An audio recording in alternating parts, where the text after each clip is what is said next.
AITA for laughing at my ex-husband's wife when she called me hysterically because my kids didn't choose to go to Disney with them on Mother's Day. Post: my ex-husband, both 40s, and I share a 16-year-old son, 15-year-old daughter and a 14-year-old son together. We separated when I was pregnant with our 14-year-old and we officially divorced when he was 1. We have a very detailed court-ordered parenting and custody agreement that I have always followed to the T. This is to avoid adding conflict to an already higher conflict situation. For those who'll ask, my ex-husband's wife was not the reason we broke up.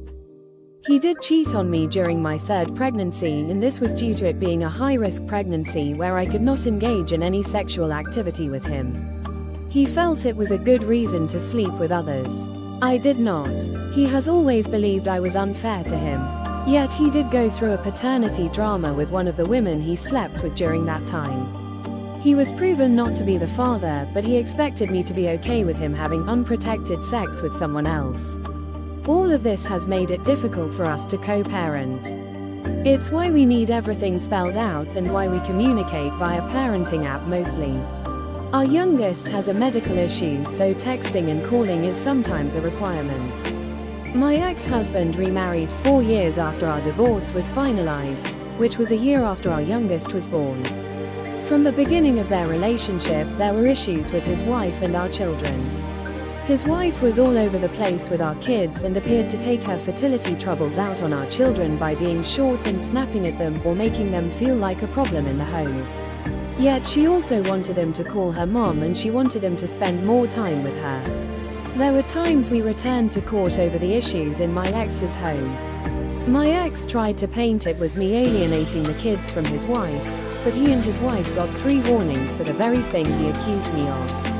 The judge said repeatedly encouraging children to call a person other than their parents mom or dad was suggesting alienation of some kind. The warnings were spaced out enough that no consequences were ever given as a result. My ex and his wife were ordered to take parenting classes several years ago also. I always encourage my kids to not be cruel to the woman their dad is married to. But they don't like her and they don't respect her really. They show her some respect, but they don't actually have any for her. My older son and my daughter have particularly had some encounters with her where they lost respect for her. They were in therapy for many years because the burden of this woman's infertility and IVF struggles were shared with them. And done so in a way that was meant to coerce them to give her what she wanted. The therapists were godsends to us during that time.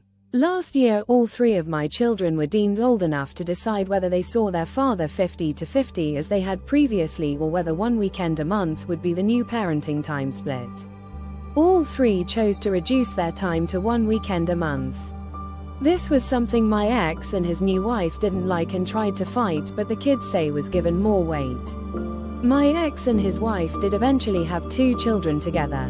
Yesterday they decided to go to Disney with the kids to celebrate Mother's Day.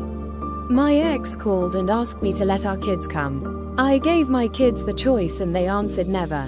I already expected that, but I didn't want to deny them the chance if they wanted it.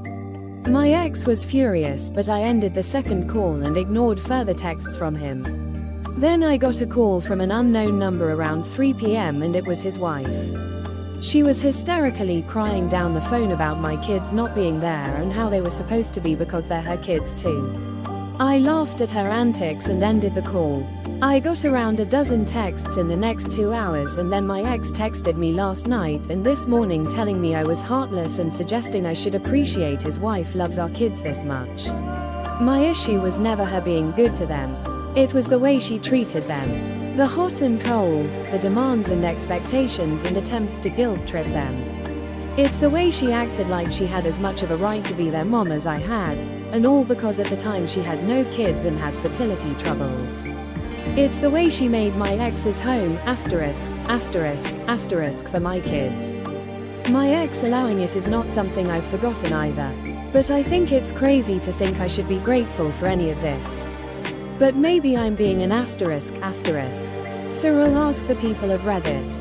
AITA.